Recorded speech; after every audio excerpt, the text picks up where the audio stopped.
going on, everybody, and welcome back to my channel, Movie Files. I am here to share with you all my spoiler-free review for the new Netflix thriller, In the Shadow of the Moon, which premiered this Friday. I'm here to give you the good, the bad, and let you know my overall score of this film. Let you know if it's something worth streaming this weekend. But before we get into all that, I want to welcome you all to this channel. Do us a favor, leave your comments below right now. Let me know what you thought of this Netflix film, if you enjoyed it or if you did enjoy it. And most importantly, if you haven't already, subscribe to our channel and make sure you hit that notification bell to stay up to date with our videos. So with that being said, let's get into this review.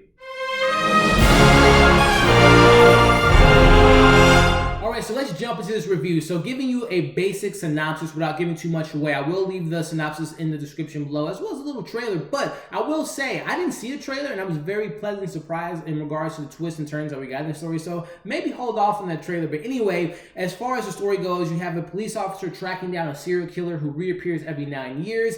In their investigation, they're trying to find the motives and the identity of the serial killer, and in doing so, this police officer loses their career and most importantly, their sanity. So leaving it at that, starting off with the positives, the cast was pretty solid across the board. You know, we have Holbrook leading the cast there, Michael C. Hall and Bokeem Woodbine, and directed by Mickle.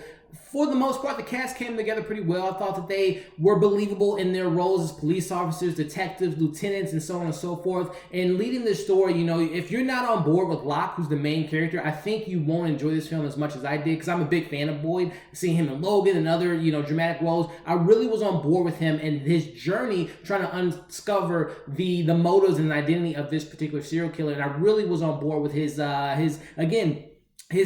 arc throughout the film and his obsession with the serial killer. I was really on board with it. But again, if you're not on board with his family situation, his motives and everything, I don't know if you'll enjoy this film as much as I did. But the rest of the cast, again, the supporting cast, his partner played by Bokeem Woodbine, whom I'm a big fan of. You know, his other supporting cast, I won't say the relationship, but Michael C. Hall, who I will always be a fan of, especially for Dexter. You know, he had a pretty good role in this, and everyone else in between was pretty solid. So jump into some other positive pinpoints without giving away too much. Again, I'm going to keep this as spoiler-free as possible. And again, I wouldn't advise necessarily checking out the trailer, but there was a lot of elements of this film I did not expect. Again, this is a crime thriller, but also it implements some sci-fi elements that I had no idea was going to be injected into this film. You know, there are some moments in this film where I get some vibes of some Terminator, some Looper, as well as a little bit of Blade Runner at times. And it's not to that caliber of those films I just mentioned, but definitely has some shades and some inspirations and some nods to those films. And I really didn't expect that from this movie. I thought it was going to be more of a straightforward kind of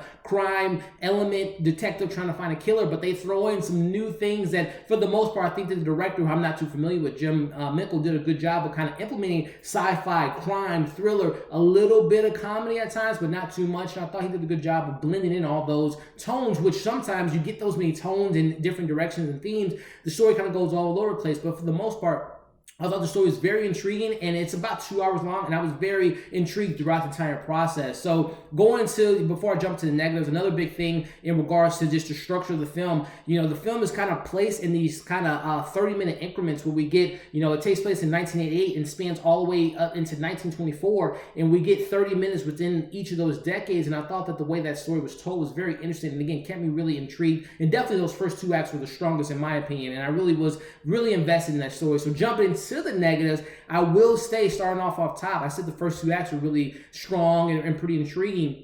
But there are some moments in the back half of the second act and definitely the third act that felt a little rushed. Again, the first 2 acts, you spend about 25-30 minutes within these different decades and you get the character development, you get more of the story. But towards that second and third act, I thought the story kind of went off the rails a little bit in regards to some plot point issues that really didn't sit well with me, as well as explaining more of the future and certain elements that take place that's going to affect the past. I'll just leave it at that. But I will say that was probably my biggest thing, was I wanted more out of that third act and a little bit more of the character development and a little bit more of the mystery of a certain character, and I'll just kind of leave it at that. But all in all, guys, I was very pleasantly surprised about this film, because again, you look at these Netflix films, that are sci-fi, that are crime elements or thrillers, and they sometimes just leave a little bad taste in your mouth when you're done watching it. But by the end of this film, when we get this surprising ending, I'll say I was very pleased by this film. So with that being said, I'm going to give this a 3.5 out of 5. I recommend you all checking it out. I don't think there's any big releases coming out this weekend. So, you know, we got some movies last week. If you haven't seen, definitely recommend checking out. But I would say if you have nothing else to do this weekend, then definitely check out In